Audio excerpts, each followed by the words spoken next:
L'épître de Paul aux Galates est la plus utilisée par les violeurs de la Torah qui veulent réfuter ceux qui prêchent la vérité. Il est donc très important que nous étudions cette épître dans son contexte et savoir ce que Paul dit vraiment dans cette épître. Galates, chapitre 1. Paul, apôtre, non de la part des hommes, ni par l'homme, mais par Yeshua HaMashiach, et Elohim le Père qui l'a ressuscité d'entre les morts, et tous les frères qui sont avec moi, aux assemblées de la Galatie. Je m'arrête là, car nous avons besoin de savoir qui étaient les Galates. L'apôtre Pierre nous parle de l'identité des Galates. 1 Pierre chapitre 1 versets 1 et 2. Pierre, envoyé de Yeshua HaMashiach, aux expatriés de la dispersion, du pont, de la Galatie, de la Cappadoce, de l'Asie et de la Bithynie, élus selon la préscience de Elohim le Père par la sanctification de l'Esprit pour l'obéissance et l'aspersion du sang de Yeshua HaMashiach. À vous miséricorde et shalom multipliés. Nous devons noter que Pierre appelle les Galates expatriés de la dispersion. Une question, Pierre était-il en train de parler aux non-israélites ou aux israélites? S'il parlait aux non-israélites, il ne les aurait pas appelés expatriés, parce que ce seraient des gens qui n'étaient pas des Israélites. Mais s'il s'agit de Israélites qui sont hors de leur pays, alors ce sont des expatriés, ce qui signifie que lorsque Pierre écrit à ceux de la Galatie, donc les Galates, il parlait aux gens qui vivaient dans la Galatie, mais qui étaient des Israélites de la maison de Israël. Si tu penses que je veux dire qu'ils étaient des Juifs, alors tu ne m'as pas compris. Un Juif est une personne du royaume de Juda, tandis qu'un Israélite est l'un des descendants de Israël, et n'est pas nécessairement un Juif. Les Galates étaient de la maison de Israël, mais ils n'étaient pas de la maison des Juifs. Dans les partages précédents, nous parlions en profondeur de ce qu'est le mystère de l'Évangile et le service de la réconciliation. Nous avons expliqué comment les gens des nations peuvent devenir des Israélites. Si tu ne connais pas le service de la réconciliation, tu ne comprendras pas ce message. Si tu as déjà compris le service de la réconciliation, tu sais déjà quel était le message que Paul a prêché aux Galates, et tu es prêt à comprendre pourquoi Paul était fâché contre ces Galates. Les ignorants vont croire que Paul était fâché parce que les Galates voulaient observer la sainte loi de Moïse, mais ce n'était pas le cas. Continuons la lecture de l'épître aux Galates. Grâce et paix à vous, de la part d'Elohim le Père, et de notre Adon, Yeshua HaMashiach, qui s'est donné lui-même pour nos violations de la loi, en sorte qu'il nous sauve du présent siècle mauvais, selon la volonté de notre Elohim et Père, auquel soit la gloire au siècle des siècles, en vérité. Je m'étonne de ce que vous passez si promptement de celui qui vous a appelé par la grâce du Mashiach, un évangile différent. Non qu'il y en ait un autre, mais il y a des gens qui vous troublent, et qui veulent renverser l'évangile, la bonne nouvelle du Mashiach. Mais si nous-mêmes, ou un ange du ciel vous prêche un autre évangile que celui que nous vous avons prêché, qu'il soit anathème, comme nous l'avons déjà dit, je le dis encore maintenant, si quelqu'un vous prêche un autre évangile que celui que vous avez reçu, qu'il soit anathème. La première chose à savoir, c'est que Paul ne s'adressait pas à toi, mais aux Galates. Ce n'est pas Paul qui t'a évangélisé, mais Paul l'a fait pour les Galates. Quand Paul dit un évangile différent, il ne parle pas de quelque chose qui est différente à ce qu'on t'a prêché dans ton église ou ailleurs, mais il parle de quelque chose qui est différente à ce que lui-même a prêché aux Galates. Il se peut bien que l'évangile que toi tu as reçu n'est pas l'évangile que Paul a prêché aux Galates. Donc, ne te mets pas à la place des Galates si tu n'as pas reçu le même évangile que les Galates. Les Galates étaient des Israélites dans la dispersion, et Paul leur avait prêché la réconciliation des deux maisons entre elles par le moyen de la mort et la résurrection de Yeshua HaMashiach. Paul leur avait prêché la réconciliation des deux maisons avec Elohim par le moyen de la mort et de la résurrection de Yeshua HaMashiach. Paul leur disait qu'ils étaient redevenus Israélites par Yeshua. Paul leur prêchait que c'est uniquement à cause de la mort et la résurrection de Yeshua qu'ils peuvent être justifiés devant Elohim. Paul leur avait dit que les gens des nations peuvent devenir Israélites seulement en adhérant à Yeshua. Paul leur avait enseigné qu'ils ne sont pas sauvés par les œuvres, mais qu'ils sont sauvés pour les bonnes œuvres, la loi de Moïse que Elohim a préparée d'avance afin que nous marchions en elle. Paul leur a enseigné qu'ils sont sauvés par la grâce de Yeshua HaMashiach. Donc, leur obéissance à la loi de Moïse est le résultat du salut que Yeshua leur a donné par sa grâce. C'est ça le vrai évangile. Alors, quel est cet évangile différent que les Galates ont reçu pendant l'absence de Paul? Après avoir enseigné les Galates, Paul s'en alla. Et c'est pendant l'absence de Paul que des membres du judaïsme allaient dire aux Galates que le message prêché par Paul était faux, que Yeshua ne pouvait pas faire d'eux des Israélites et que s'ils voulaient réellement devenir des Israélites, ils devraient plutôt se convertir au judaïsme, en passant par le processus de la circoncision du judaïsme. Voilà l'évangile différent auquel les Galates ont fini par croire pendant l'absence de Paul. Le judaïsme est la religion des descendants du royaume de Juda, la tribu de Juda et la tribu de Benjamin. Les Écritures appellent ces deux tribus les Juifs ou la maison de Yehuda. Les Écritures appellent les 10 autres tribus la maison de Israël ou Éphraïm ou la maison de Yosef ou Israël selon le contexte. Éphraïm n'était jamais membre du judaïsme. Le judaïsme n'existait même pas quand Éphraïm était dans le pays d'Israël. Donc, si tu penses que le judaïsme était la religion des 12 tribus d'Israël, tu te trompes. De plus, le nom même de cette religion, judaïsme, dit qu'elle vient de Juda. Les 10 tribus ont été enlevées et dispersées parmi les nations avant la première venue de Yeshua. 2 Rois 17. Ayant perdu leur identité d'après leur dispersion parmi les nations, les 10 tribus de la maison de Israël ne sont jamais retournées dans le pays de Israël.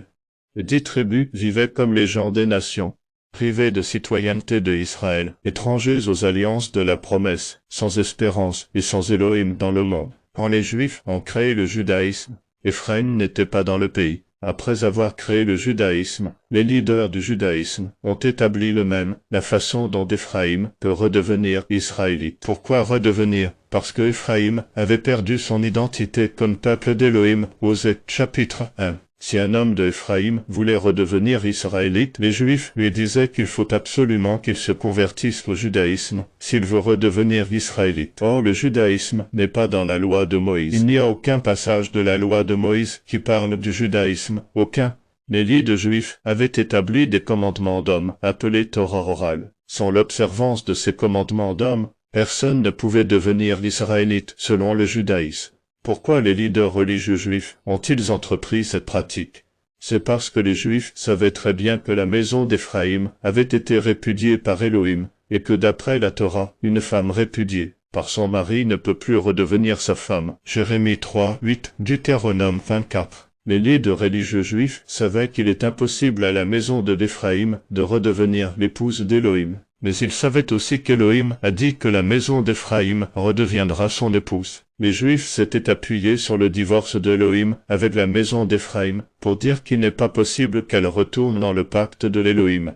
Jérémie 3 verset 8. J'ai vu que quoique j'ai renvoyé Israël, il apostate à cause de tous ses adultères, en lui donnant sa lettre de divorce. Sa sœur, Yehuda, l'infidèle, n'a pas eu de crainte, mais elle s'en est allée et s'est aussi prostituée. Puisque Elohim a donné à Éphraïm une lettre de divorce, et que d'après la Torah de Elohim, elle ne peut pas retourner dans le pacte de l'Elohim. Les Juifs ont pris ça comme appui pour empêcher Éphraïm d'entrer de nouveau dans le pacte de Elohim. Voilà pourquoi les Juifs exigeaient à tous ceux qui veulent être sauvés de se judaïser, de devenir juifs en gardant les commandements d'hommes de leur religion, le judaïsme. Deutéronome 24, versets 1 à 4. Quand un homme aura pris d'épouser une femme, s'il arrive qu'elle ne trouve pas grâce à ses yeux, parce qu'il aura trouvé en elle quelque chose de herva, il lui écrira une lettre de divorce, et après la lui avoir remise en main, il la renverra de sa maison. Elle sortira de sa maison, s'en ira, et elle pourra devenir la femme d'un autre homme.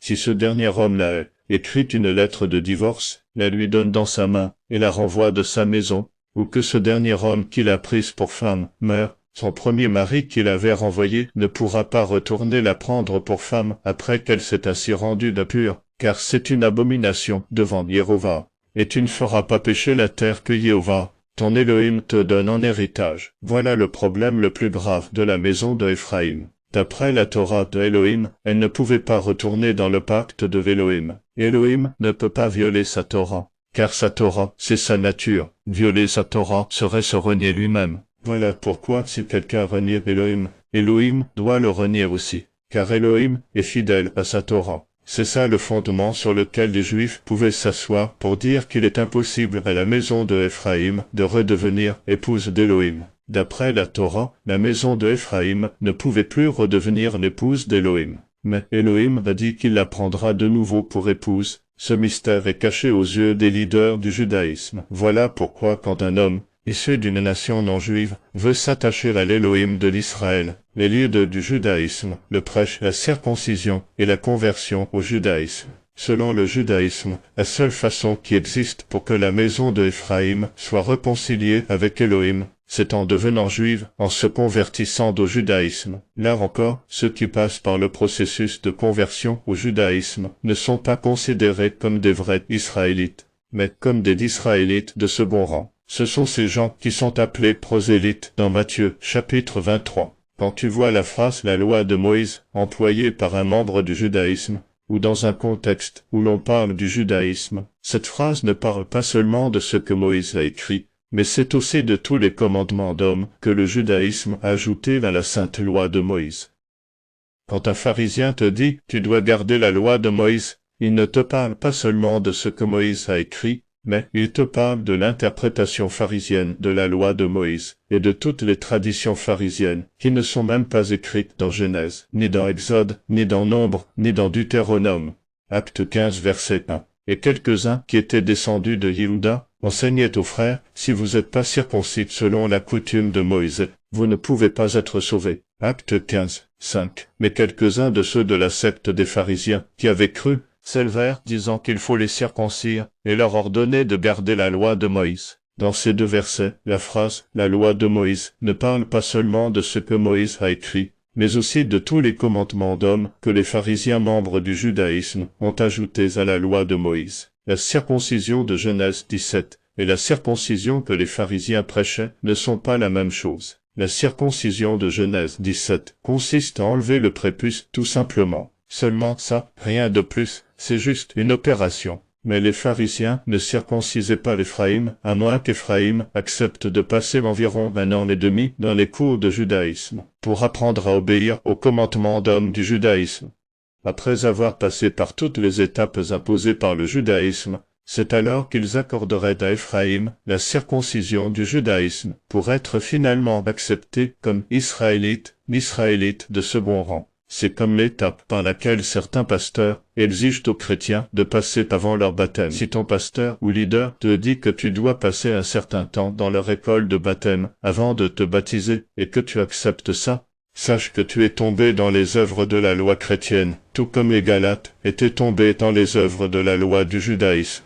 Le salut ou la justification est par la grâce, et non par les œuvres. Si tu crois que ce sont tes propres œuvres qui pardonneront tes péchés, tu es encore sous la malédiction, car tu n'as pas reçu le pardon de tes péchés, lequel est par la grâce. De même pour la circoncision, étant une œuvre, si tu te fais circoncire pour être pardonné de tes violations de la Torah, tu es donc déchu de la grâce. Mais est-ce que nous devons faire de bonnes œuvres si nous voulons obéir à Elohim? Bien sûr que oui. Est-ce que nous devons circoncire notre prépuce si nous voulons obéir à Elohim? Bien sûr que oui. La circoncision est un commandement d'Elohim. Elle n'est pas abolie, elle doit être pratiquée par tous les fils d'Élohim, mais de la façon correcte. Le problème des Galates n'était pas la circoncision, mais c'était le motif de cette circoncision. Quand le motif de la circoncision est la justification ou le pardon des violations de la Torah, il ne faut pas le faire, mais quand tu as compris que tu es sauvé uniquement par la grâce de Yeshua, et que maintenant tu observes la loi de Moïse, non pas pour être pardonné de tes violations de la loi,